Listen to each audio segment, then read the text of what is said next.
सुने कहानी में आज की कहानी का शीर्षक है और गोमती देखती रही। इस कहानी की लेखिका है नासिरा शर्मा, आवाज़ प्रज्ञा पांडे की। आगे पुल की ढलान पर एकाएक कार रोककर सुधीर ने उतरने का इशारा किया। सरला दरवाज़ा खोलकर नीचे उतरी और कार का दरवाज़ा बंद करते हुए उसने हंसती आंखों से सुधीर को ताका, जैसे पूछ रही हो कि यहाँ तो कोई भी नजर नहीं आ रहा। सुधीर ने मुस्कुराकर कार की चाबी जेब में रखी, जैसे कह रहा हो, चलिए तो अभी सबसे मिलवाता हूँ। पुल पर सन्नाटा था। दाहिनी तरफ जो घर थे उनमें रहने वाले सो चुके थे। बाईं तरफ बहुत तेज रोशनी का बल्ब जो सर्चलाइट जैसा आभास दे रहा था, वह अंधेरे को चीरता जल रहा था। सुधीर उसी अंधेरे में कुएं की सीढ़ियाँ उतरता जैसा आगे बढ़ा। उसने नीचे देखा और ठिठक गई। आइए, सीढ़ियाँ हैं, सुधीर की खरोंचती आवाज़ गूंजी। अच्छा। सरला ने अंधेरे को नजरें नीची करके घूरा। उसके कुछ समझ में नहीं आया। मेरा हाथ पकड़िए, सुधीर ने ठहर कर हाथ आगे बढ़ाते हुए कहा।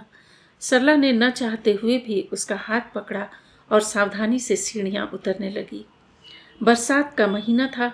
टूटी सीढ़ियों पर फिसलन सी महसूस हुई। नीचे उतरकर रास्ता ढाल वाला था। उसकी आंखें थोड़ा बहुत अंधेरे की अभ्यस्त हो गईं। आगे बढ़ी तो मोड़ पर उसने बारहदरी में लाइट को जलते देखा। घने पेड़ों के अंधेरे साए के नीचे चौकोर चबूतरों को, जिसके टाइल्स आड़ी तिरछी पड़ती रोशनी में हीरे की कनी जैसे चमक रहे थे, देखा। सरला पूरे वातावरण को देख पूछ बैठी, हम कहाँ जा रहे हैं इस अंधेरे में? आइए, गोमती भी आपको दिख जाएगी। पूरा माहौल सरला को किसी जासूसी फिल्म जैसा लग रहा था। आसमान पर घटाएं छाई थीं, हल्की ठंडी हवा चल रही थी। उसके दुपट्टे का आंचल बार बार कंधे से फिसल रहा था। उसका रुमानी मिजाज इस अंधेरे में और गहरा गया था। दिल चाहा कि गालों पर आए महीन बालों की जाली हटा सुधीर उसका चुंबन ले। उसने नजरें उठाकर सुधीर के चेहरे को ताका। चेहरा वही था, मगर आंखों का भाव किसी गहरे ताल में बदल चुका था। सरला ने एक बार फिर नजरें घुमाकर परिवेश का जायजा लिया। धूप छांव, अंधेरा उजाला पूरे माहौल को रहस्यमय बना रहा था। वह रही गोमती, सुधीर चहका। कहाँ, किधर? सरला ने अंधेरे में नजरें घुमाईं। शाम को सरला को सुधीर ने फ़ोन किया था। वह 1 घंटे बाद सुधीर के ऑफिस पहुंच गई। चाय के प्याले के साथ कुछ औपचारिक बातें हुईं। साथ ही उठकर चले गए तो सुधीर ने सरला की तरफ देखा। सरला ने सुधीर को ताका। ऐसा नहीं था कि दोनों एक दूसरे को पहले से जानते न थे। यह चौथी मुलाकात थी उनकी, और यह एहसास दोनों को हो चुका था कि वह एक दूसरे को पसंद करते हैं। यह रिश्ता भी मामा जी का लगाया हुआ था। सरला ने कुछ माह पहले ही लखनऊ में नौकरी ज्वाइन की थी। उसी के साथ सुधीर से मुलाकात हो गई थी। सरला इस बीच 1 दर्जन लड़कों को पहली नज़र में ही नकार चुकी थी। घर वाले परेशान थे कि ऐसी पढ़ाई लिखाई से क्या फ़ायदा जो लड़की की नज़र ही खराब कर दे। सरला का कहना भी ठीक था कि माँ बचपन से साथ साथ पढ़कर और अब साथ नौकरी करते हुए इन लड़कों की नस नस पहचान गई हूँ। यह भाई तो है नहीं जिन्हें अपना समझकर झेला जाए। फिर तो बड़ी मुश्किल है। माँ परेशान सी सरला को घूरती। मुश्किल इसमें क्या है? धैर्य रखो। मेरी पसंद का मर्द पैदा हुआ होगा इस दुनिया में, घूमते फिरते टकरा जाएगा। जब दिखेगा तो मैं तुम्हें बता दूंगी। सरला हंस पड़ती। हे भगवान! माँ इतना कहकर चुप हो जाती। ज़्यादा बोलकर भी क्या करती? उन्हें पता था कि बेमेल ब्याह करके भी लड़कियों को आजकल क्या मिल रहा है जो वह भी ज़ोर ज़बरदस्ती से अपना कर्तव्य निभा दें, फिर 1-2 साल बाद तलाक के कागज़ के साथ एक अदद बच्चा पालने में जीवन बिता दें, जो अक्सर जानने वालों के घर में देख रही हैं। सरला इलाहाबाद में पली बढ़ी थी, पढ़ने में अच्छी थी, मुकाबले में अव्वल रहती, सो आराम से बढ़िया नौकरी मिल गई। लखनऊ में मजले मामा का घर था, इसलिए बिना झंझट के इजाज़त भी मिल गई दूसरे शहर जाकर नौकरी करने की। वैसे भी अगर इजाज़त ना मिलती तो भी सरला को कौन रोक सकता था। सरला को जब मन चाही नौकरी मिल गई तो उसने शादी करने का इरादा भी मन ही मन बना लिया था। मामा ने जब सुधीर के बारे में जिक्र किया तो वह खामोशी से सुनती रही, पहले की तरह चिढ़ी नहीं। यह परिवर्तन देख मामा ने सुधीर की मुलाकात अपने ही ऑफिस में इस तरह से सरला से कराई कि लगा यह सिर्फ एक इत्तेफाक है। कई दिनों बाद मामा ने रात के खाने के बाद सरला को अकेला देख पूछा, सुधीर कैसा लगा? कौन सुधीर? उस दिन मेरे केबिन में मिली थी किसी से? मामा चिढ़ गए। हाँ तो क्या, कैसा है? ठीक है, इंटेलिजेंट लगा, दूसरी बार भी मिला जा सकता है, लापरवाह सी बोली सरला। वंडरफुल, मामा का कहा गूंजा। क्या हुआ? सरला चौंकी। हुआ यह कि तुम्हें कोई पसंद तो आया। मामा ने ताली बजाई। पसंद आया? वह भी मुझे? सरला चिढ़े स्वर में बोली। और नहीं तो क्या? मामा की आंखों में शरारत थी। देखिए मामा, आपने किसी के बारे में पूछा, मैंने जो महसूस किया वह कह दिया। इसमें मेरी पसंद कहाँ से आपको दिखने लगी? सरला कुछ नर्म होकर बोली। मुझे वह लड़का पसंद है, तुम्हें भी बुरा नहीं लगा, गुड साइन है, मामा ने गंभीरता से कहा। मगर बात हंसी में सरला ने उड़ा दी। महीने भर बाद सुधीर से दूसरी मुलाकात किसी पार्टी में हुई जहां दोनों के बीच लंबी वार्ता चित्रकला को लेकर हुई। उनकी तन्मयता को देखकर मामा, जो उम्र में सरला से सिर्फ 7 साल बड़े थे, दिल ही दिल में हंसते रहे। वह पहले दिन से ही समझ चुके थे कि सरला सुधीर को पसंद कर चुकी है, मगर इस सच्चाई को वह खुद नहीं जान पाई है, इसलिए खामोश रहना और नज़रअंदाज करना अब ज़रूरी है। चलते हुए मामा ने सुधीर को कभी घर आने को कहा और आगे बढ़ गए। सरला कुछ नहीं बोली, यह भी रास्ते में नहीं बताया कि वह सुधीर से कल शाम को मिलना तय कर चुकी है। बताती भी क्यों?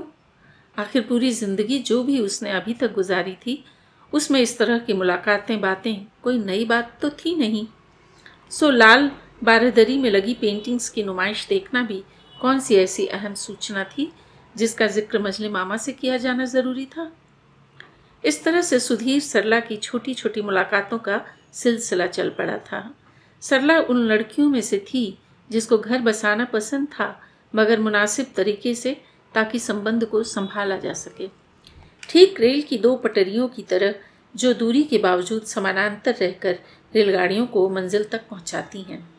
उसका विश्वास था कि विवाहित जीवन में जहर घुलता ही इस कारण से है कि एक साथी लगातार नए अनुभव से गुजरता आगे बढ़ता रहता है, दूसरा वहीं अटका खड़ा उस जड़ अवस्था में पड़ा रह जाता है जहाँ से दोनों चले थे। इसलिए हर रोज़ बदलती इस दुनिया में जीवन साथी भी अपनी रफ्तार वाला ही चुनना चाहिए। इसलिए वह अक्सर अपनी सहेलियों से कहती कि उठो, नौकरी करो, इस अय्याशी भरी इतराहट में भौतिक सुख सुविधाएं तुमसे तुम्हारा पति छीन लेंगी। उसकी इस बात को सुनकर सब हंस पड़ती। वैसे भी सरला की कही बातें उनके भेजे में पहुँचें यह ज़रा मुश्किल था। उल्टे वह सरला के बारे में सोच चुकी थी कि यह लड़की घर बसाने से रही, बस यूं ही किताबों का कीड़ा बन समय काट देगी। उन्हें नहीं पता था कि जीना भी एक कला है और इस कला को पुराने ढर्रे पर लगातार दोहराना ऐसी ऊब पैदा करता है जिसका अंदाज़ा तब होता है जब बहुत वक्त गुजर जाता है। आपकी पहली और मौजूदा ज़िंदगी के बीच ऐसी खाई खुद जाती है जिसको मिलाना कठिन होता है, और अतीत कभी वर्तमान को बदल भविष्य का निर्माण नहीं कर पाता है। तब वर्तमान या समझौता करना सिखाता है या फिर अपनी उसी ज़मीन से कोई नई राह दिखाता है। मगर ऐसा बहुत कम महिलाओं के साथ होता है कि वह अधेड़ उम्र में जाकर अपनी ज़िंदगी का कोई नया खाका खींच बिल्कुल नए अंदाज से ज़िंदगी जीने लगें। इसलिए सरला की सोच में घर की तस्वीर कुछ अलग किस्म की थी, जिसमें सब कुछ नई पद्धति से चलता हो। दोनों घर बाहर को, बच्चों को, रिश्तेदारों को साथ साथ संभालें और अपने अपने कार्यक्षेत्र में सहजता से कर्तव्य निभाएं।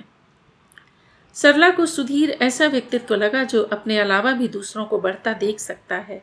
कुछ मुलाकातों में उसने समझ लिया था कि सुधीर को अपने से ज़्यादा दूसरी चीज़ों के बारे में बात करना अच्छा लगता है। इसीलिए शायद जितना सुधीर ने सरला के बारे में जान लिया था, उतना सरला सुधीर के बारे में नहीं जान पाई थी। वह जाने कैसे, एक छोटे से सवाल के जरिए सरला से ही सब कुछ सुन लेता था, जिसको सरला किसी के सामने बयान करने की ज़रूरत महसूस नहीं करती थी। इसीलिए सुधीर की कार में गज़लों का कैसेट सुनती हुई वह अक्सर देर से घर लौटती और मामा की शरारत से भरी आंखें देखकर खिलखिला पड़ती थी। आज इतवार था, दोपहर से दोनों साथ थे। सुधीर का प्राइवेट काम था, इसलिए वह छुट्टी के दिन सुबह को भी ऑफिस चला जाता था। कुकरैल की तरफ दोनों निकल गए थे। हर साइज के घड़ियाल देख वह भुने भुट्टे खाते सड़क पर चलते झूमते पेड़ों का आनंद ले रहे थे। कई जोड़े उनकी तरह पड़ती फुहारों में डोल रहे थे। पानी के किनारे बैठकर दोनों चुपचाप उफनते मटमैले पानी को काफ़ी देर तक देखते रहे थे। एकाएक सरला बोली, गंगा से सुंदर नदी कोई दूसरी नहीं है। इलाहाबाद में इसकी इतराहट भरी अटखेलियाँ देखते ही बनती हैं। गोमती के बारे में आपका क्या ख्याल है? मुझे बचपन से गोमती से डर लगता है, क्योंकि एक बार बाढ़ के दिनों में लखनऊ आना हुआ था। उफ, बड़ी डरावनी नदी है। इस तरह की बातें मुझे पसंद नहीं हैं। आपने पहले भी उस आम के पेड़ को बदसूरत कहा था। जो सच था वही तो कहा था ना? मगर उसमें फल लगे थे। हाँ, लेकिन उसके पास जो आम का हरी शाखाओं और अमियों से भरा गोलाकार बड़ा सा दरख्त था, उसके सौंदर्य के आगे यह बदसूरत था, क्योंकि उसका आधा हिस्सा गिर चुका था, टेढ़ा सा झुका हुआ था, बीमार था वह पेड़। तब तो आपको यह बात हरगिज नहीं कहनी चाहिए थी। क्यों? आप संवेदनशील हैं, आपको क्या बताना। अगर ऐसी बात है तो फिर शब्दकोश के आधे शब्द तो निकाल देने पड़ेंगे। क्यों? या आप जाने इतनी कड़वाहट क्यों? मेरे ख्याल से अगर खूबसूरत वस्तुओं का एक व्यक्तित्व और इतिहास हो सकता है, तो बदसूरत चीज़ों का भी एक व्यक्तित्व और कारण हो सकते हैं। उस पेड़ की उचित देखभाल की गई, दूसरे की नहीं। मेरे जहन ने इस भेद को पकड़ा और शब्द मुख से निकल पड़े। जो भी हो, मुझे ऐसे शब्द पसंद नहीं हैं। क्या दुनिया में सब अच्छा अच्छा है? नहीं, ऐसा तो नहीं है। जब आप मानते हैं ऐसा नहीं है, तो प्रत्येक वस्तु की परिभाषा को हम अपनी पसंद नापसंद से न बदल सकते हैं और न उसकी सच्चाई से आंखें बंद कर सकते हैं। मुझे किसी भी सच को झूठ बनाकर भ्रम में जीना पसंद नहीं, बल्कि उस सच को, चाहे वह जितना ही कड़वा क्यों न हो, उसको उसी तरह स्वीकार करना मुझे ज़्यादा अच्छा लगता है। और मैं समझती हूँ यह बड़ी बात है। जो जैसा है उसको वैसे ही कबूल कर लो, क्योंकि उसका भी एक यथार्थ होता है, उसमें भी एक सौंदर्य बोध छुपा होता है, उसका भी एक किरदार होता है।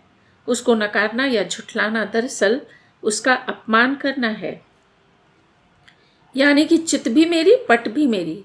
सुधीर हल्के से हंसा। लौटते हुए दोनों के बीच खामोशी छाई रही। दोनों सोच में डूबे थे। सुधीर के चेहरे और आंखों का भाव यकीनन पहले जैसा नहीं रह गया था। खुद सरला समझ नहीं पा रही थी, हर वाक्य, हर शब्द को सुधीर इस तरह पकड़ कर निचोड़ता क्यों है। उसका मनोविज्ञान क्या है?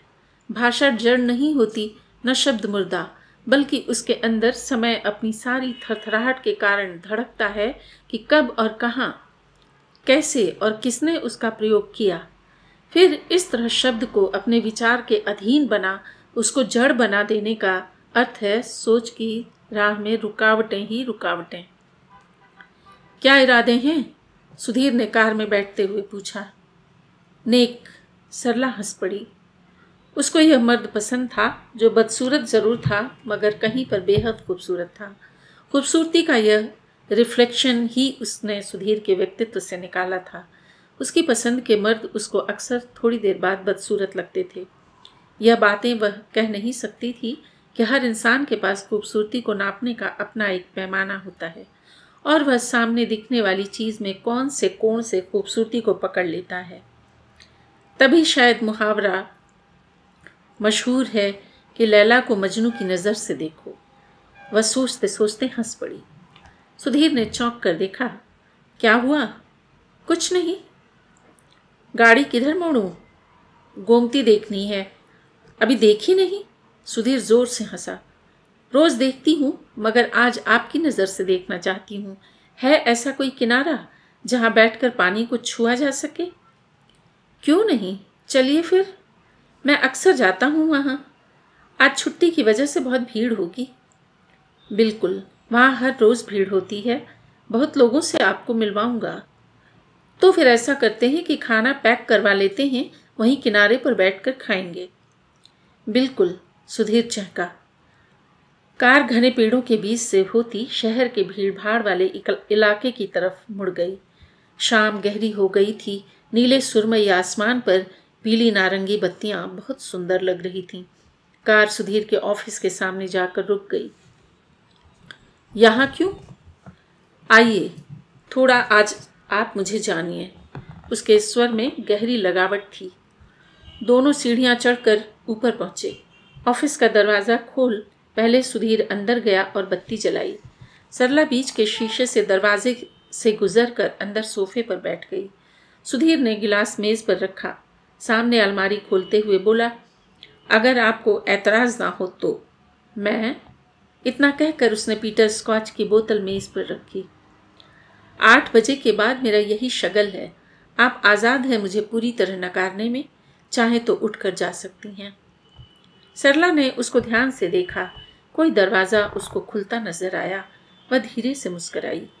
कुछ पल सुधीर को देखती रही, फिर धीरे से उठी और कैसेट के रैक के नीचे रखे गिलासों की कतार से एक गिलास उठाकर मेज पर दूसरे गिलास के करीब रखते हुए बोली, अब कैसा रहेगा? वंडरफुल। यह हुई ना बात बराबर की।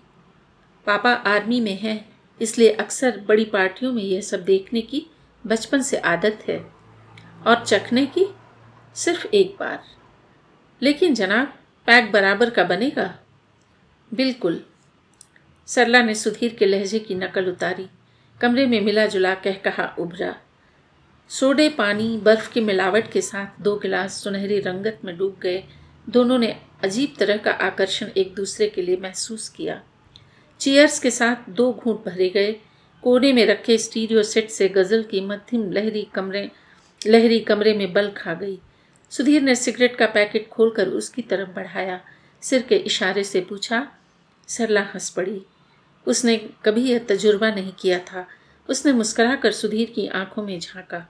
सिगरेट के पैकेट से 2 सिगरेटें एक साथ निकालकर होठों में दबाईं।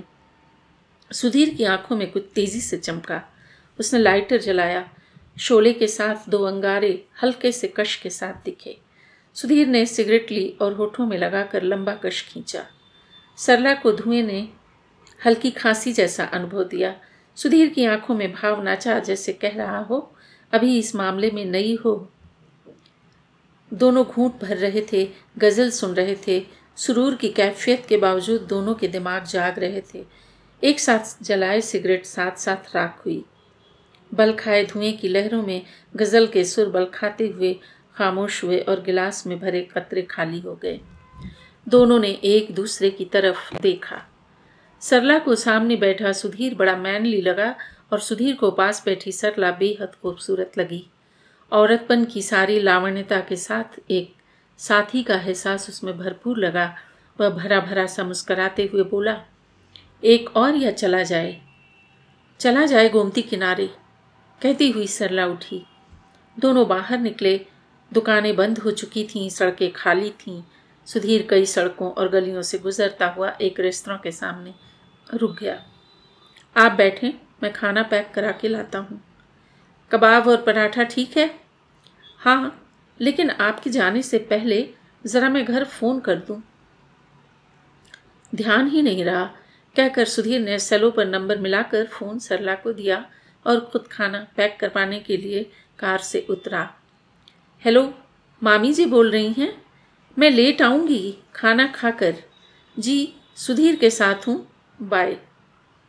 सरला ने फ़ोन बंद किया और सामने वाले आईने में अपना चेहरा देखा।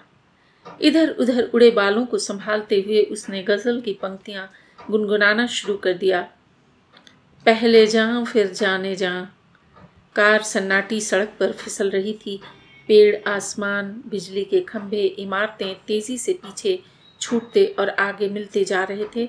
दोनों खामोश थे। उस खामोशी में भी एक संवाद था जो बिना बोले होठों और आंखों में फूट रहा था। उधर मामा और मामी इस बात से खुश थे कि इस सिरफिरी सरला को आखिर सुधीर साधने में कामयाब हो गया। पत्नी के मना करने के बावजूद मझले मामा ने इलाहाबाद फ़ोन घुमा दिया। बधाई हो बहन जी। बधाई कैसी? पहले बात तो बताओ। सरला की माँ की हंसी उभरी। वह अड़ियल घोड़ी है ना अपनी सरला, उसको सुधीर पसंद आ गया है। हैं? कहाँ? ज़रा बात कराओ। अविश्वास से सरला की माँ बोली। घर पर नहीं है तभी तो यह बात बता रहा हूँ। मामा राजदाराना स्वर में फुसफुसाए। कहाँ गई है? सुधीर के साथ love in Lucknow. By God बहन जी, मुझे तो मज़ा आ गया। मजले मामा खिलखिलाए। सच कह रहा है? सरला की माँ की थकी आवाज़ में जिंदगी कौंधी। हाँ सच कह रहा हूँ। आज डिनर दोनों साथ ले रहे हैं। अभी अभी फ़ोन आया तो मैंने सोचा आपको समाचार दे दूँ। नमस्ते नमस्ते। फ़ोन रखकर मामा ने हंसते हुए मामी को देखा और झट आदत के मुताबिक कहा कि एक प्याला गर्म कॉफ़ी का हो जाए। अब खाना खाओ, देखो घड़ी की तरफ 10 बज रहे हैं। बजने दो, क्या काली खट्टा है? मंद मंद ठंडी बयार चल रही है। याद करो वह कानपुर के दिन जब मैं तुम्हें बाइक पर घुमाने ले गया था। हम दोनों भीगे हुए घर पहुंचे थे और पापा की डांट खाई थी। डांट तो खानी थी, आखिर पोल भी तो तभी खुली थी कि उनका विद्यार्थी पीएचडी के बहाने लड़की घुमा रहा है, वह भी अपने गाइड की। सच तुम बहुत नालायक हो। अब डियर कॉफ़ी के साथ बुराई करो ना मेरी। मामी हंसती हुई कमरे से बाहर निकली। दोनों की उम्र 30-35 के लगभग थी। हो सकता है दोनों बराबर हों। शादी के 5 साल गुजरने के बावजूद अभी तक कोई औलाद नहीं हुई थी। मामा की सरला से बचपन से गहरी छनती थी। उसके आने से दोनों खुश हुए थे। इस बात से और भी खुशी थी कि सुधीर से यदि ब्याह हो गया तो इस शहर में सरला रह जाएगी। इस बहाने पली पोसी औलाद मिल जाएगी और सरला के यहाँ बच्चा हुआ तो उसको खिलाने या पालने का मौका मिल जाएगा। क्योंकि सुधीर के माँ बाप कई साल पहले मर खप गए। बहनों का विवाह हो गया। अकेला आदमी रिश्तेदार के होते हुए नौकरों पर बच्चे थोड़ी छोड़ेगा। सरला नदी के किनारे पानी में पैर डाले गर्मा गर्म पराठे और कबाब खाने के ख्याल से ही खुश थी। एक हाथ में थैला पकड़े हुए हाथ से दूसरे हाथ से सुधीर का हाथ पकड़े वह मगन आगे बढ़ रही थी। तभी उसको सामने कुछ लकड़ियां सुलगती नजर आईं। यह भी एक सच है, सुधीर की आवाज़ अंधेरे में गूंजी। गोमती का पानी नजर आने लगा था। दोनों आगे बढ़े। 2 बेंच बनी हुई दिखीं। एक पर जाकर सरला बैठ गई और बहते पानी की खामोश रवानी को धुंधले अंधेरे में टटोलने लगी। दूर से आती रोशनी का घेरा यहाँ साफ नजर आ रहा था। बारहदरी और भगवान की मूर्तियाँ। तभी एक 12-13 साल का लड़का हाथ में डलिया उठाए आया और बेंच के पास से होता हुआ 4-5 सीढ़ियाँ उतर पानी के पास जाकर बैठ गया। हाथ में पकड़ी छन्नीदार डलिया को उसने पानी में डुबोया और तेजी से निकाला। यह क्या कर रहा है? कुछ ढूंढ रहा होगा। लड़के ने कुछ उठाकर देखा, फिर उसको जेब में रख डलिया उलटकर झाड़ी की ओर चला गया। पानी पर उगे फूलों की जलकुंभी के झुंड कुछ इस तरह से तैरते हुए आकर किनारे लग रहे थे मानो कोई गुलदस्ते भेंट चढ़ा रहा हो। चांद बादलों से निकल आया था। सारा माहौल एकाएक जगमगा उठा। पानी की बीच की धारा ऐसी चमचमा उठी जैसे नदी की मांग में अश्फां भर गई हो। दूर दिखता पुल अब पहाड़ का धोखा नहीं दे रहा था। हवा अब ज़्यादा मस्त हो चली थी। सरला के अंदर की खुशी उसके गालों पर नाचने लगी थी। वह हल्के सुरूर की कैफियत में डूबी अपने आप प्रकृति की हल्की सी सरसराहट पर हंस पड़ती थी।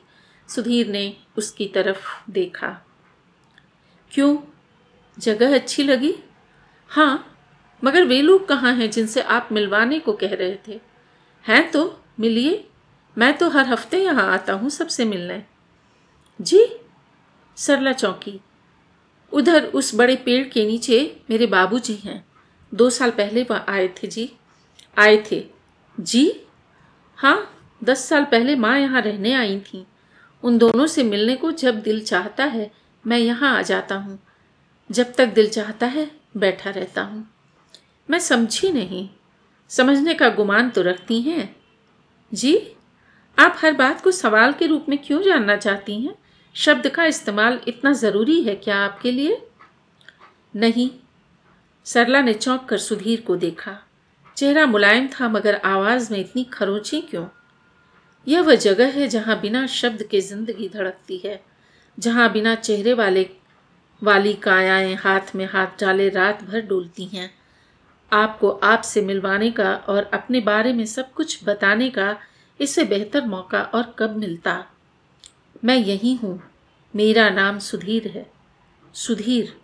बाबूजी ने यह नाम बहुत प्यार से रखा था। तेज कह कहा गूंजा। सुधीर ने खड़े होकर बाहें आसमान की तरफ फैला दी। चेहरा चांद की तरफ उठा जिस पर पीली चांदनी अजीब तरह से चमक रही थी। सरला एकाएक चौंक पड़ी। पत्थर की बेंच से उठकर उसने चारों तरफ नजर डाली। बाईं तरफ वाले चबूतरे पर राख का ढेर था। उसके ऊपर उसकी तरफ दूसरी तरफ एक दो अधजली लकड़ियां फीके अंगारों में बदल गई थीं। उसने घबराकर सुधीर को देखा और पूछा, आप मुझे कहाँ ले आए हैं? जहाँ लाया हूँ उस जगह को देख तो रही हैं। इस जगह का नाम क्या है? कुछ तेज आवाज में सरला ने पूछा। नाम में आपकी बहुत दिलचस्पी है शायद। इस तरह कटाक्ष में बात क्यों कर रहे हैं? क्षमा कीजिएगा। चांद छुप गया। बड़ा सा बादल का टुकड़ा उस पर छा गया। एक दो बूंदें सरला के माथे और हाथ पर गिरी। चारों तरफ खामोशी बदस्तूर छाई रही। फिर सिर्फ सरला के मन मस्तिष्क में अलग तरह की उत्तेजना उगने लगी थी। उसने व्याकुल आंखों से सुधीर को देखा। सुधीर ने धीरे से कहा, यह शमशान घाट है, इंसानों की यात्रा का अंतिम पड़ाव। सरला ने गौर से सुधीर के चेहरे को हैरत भरी नजरों से टटोला। उसको गहरा धक्का लगा। आज के दिन सुधीर उसको शमशान घाट लाया। आखिर क्यों? आखिर क्यों? उसकी आंखों में बहुत कुछ भर आया। दिल पर गहरा अवसाद छा गया। एक कसैला शिकवा उभरा। इससे पहले कि सुधीर कुछ समझता या कहता, सरला बेंच पर बैठ गई और हाथों पर सिर रखकर फूट फूट कर रोने लगी। बार बार उसके दिमाग में एक ही स्वर गूंज रहा था, he is very cruel, very strange man. कितना भद्दा मजाक किया है मुझसे सुधीर ने। आखिर क्यों? क्या सुधीर नॉर्मल है? कहीं? सुधीर चुपचाप खड़ा रहा। पूरे माहौल में सिर्फ उसके आंसुओं की आवाज़ सुनाई पड़ रही थी। बूंदें अब टपकने लगी थीं। दोनों थोड़ा भीग रहे थे। एकाएक सुधीर मुड़ा और धीरे से बोला, मैं जानता था आप सह नहीं पाएंगी। आइए अब चलें। इससे पहले कि सरला सिर उठाती, वह मुड़कर चलने लगा। सरला का सारा दुख अपमान भरे क्रोध में बदल गया। उसने तेजी से आंसुओं को पोंछा और खड़ी हो गई। एक नज़र बहती गोमती को देखा और दूसरे पल सुधीर को घूरा। उसके पीछे जाने के अलावा अब कोई चारा नहीं था। उसके चलते ही बड़ी देर से बैठे कुत्ते ने लपक कर थैला झपटा और लेकर दूसरी तरफ भागा। कल या परसों सुबह फूल चुनने लोग आएंगे। फिर सुधीर के धीमे शब्द हवा उड़ाकर ले आई थी। मीलों तक फैला भैंसा कुंड अंधेरे का एक बड़ा कढ़ाव जैसा लग रहा था। बूंदें तेज हो गई थीं। सुधीर घने पेड़ के नीचे जाकर खड़ा हो गया। सरला ने रास्ता पार किया और रूठी सी उसके पास जाकर खड़ी हो गई। बूंदें रोशनी में जुगनू की तरह कभी चमक उठती, कभी 5-6 आदमियों का झुंड आता दिखा। पास आने पर उनमें से एक आदमी हाथों में बच्चे की सफ़ेद कपड़े में लिपटी लाश, जिसको लेकर पानी की तरफ वह बढ़ गया था। उसके पीछे एक जवान मर्द बुरी तरह रो रहा था, जिसको 2 लोग संभाले हुए आगे बढ़ रहे थे। यह दृश्य देखकर सरला अकबका गई और सुधीर से सटकर खड़ी हो गई। सुधीर ने उसकी हथेली में अपनी हथेली सटाकर 5 उंगलियों में अपनी उंगलियां फंसा लीं। उसने बेचारगी से नजरें उठाईं। सुधीर की आंखों में अजीब सा दर्द था। उस दर्द में कोई लौ थी जो थरथरा रही थी। सरला को एकाएक सुधीर से डर लगने लगा। उसको लगा जैसे किसी की मृत आत्मा अपने सपने की अधूरी प्यास लिए भटकती से सुधीर के बदन में समा गई हो। कहीं सुधीर पिशाच न हो। सरला का पूरा बदन थरथरा उठा, दिल जोर से धड़कने लगा, चेहरा पसीने की बेशुमार बूंदों से भर गया। उसने अपना हाथ सुधीर की पकड़ से छुड़ाना चाहा, मगर भय ने जैसे उसकी जान निकाल ली थी। उसको लग रहा था कि वह अब गिरी या तब गिरी। एक नशा भरा चक्कर उसको अपने सिर में घूमता सा लगा। यह कैसा अनुभव है? यह सब कितना विचित्र है। मैं यहाँ से कैसे भागूं? इनमें से किसको अपनी सहायता के लिए पुकारूं? यदि यह भी कोई मृत आत्मा हुई तो? कोई पुराने दृश्य की तरह नया दिखाने यहाँ चले आए हों और मैं सरला भय से हाँफने लगी थी। वह भागे भी अगर तो जाएगी कहाँ? जिन सीढ़ियों से वह उतरी थी वह जाने कहाँ इस अंधेरे में गुम हो गई हैं। वह भटकते हुए अगर इस काले पानी की गोमती में गिर गई तो उसको तैरना भी नहीं आता है। यह मैंने जोश में क्या कर डाला? इस तरह हरदम सुधीर की बातें, इस तरह किसी के साथ बरसात की काली रात में घूमने निकलते हैं। सारी गलती मामा की है। हरदम सुधीर की बातें, सुधीर को लेकर मजाक। मुझे साइकिक केस बना डाला। किस झोंक में यूं रात में भटकने के लिए ऐसे शहर में आ गई जिसको मैं पूरी तरह जानती नहीं हूँ। और यह पास खड़ा आदमी क्या सचमुच सुधीर है? क्या पता सुधीर वहीं बेंच पर बैठा हो और कोई आत्मा अपना जादू मुझ पर चलाकर यहाँ तक ले आई हो। मुझे इससे अपना पिंड छुड़ाने के लिए गायत्री मंत्र का पाठ करना चाहिए, मगर मंत्र भी तो पूरा याद नहीं है। यह कैसी विडंबना है। यह पिशाच मुझे छोड़ नहीं रहा है। मेरे हाथों को यूं जकड़े है जैसे बदन का रक्त पी जाएगा। आप डर रही हैं? मैं हूं ना साथ। सुधीर की सहज आवाज उभरी। उसने घबरा कर सुधीर का चेहरा देखा। डरिए मत, मुझ पर विश्वास रखिए। यह मेरा शहर है। यहाँ पर हर रास्ता मेरा जाना पहचाना है।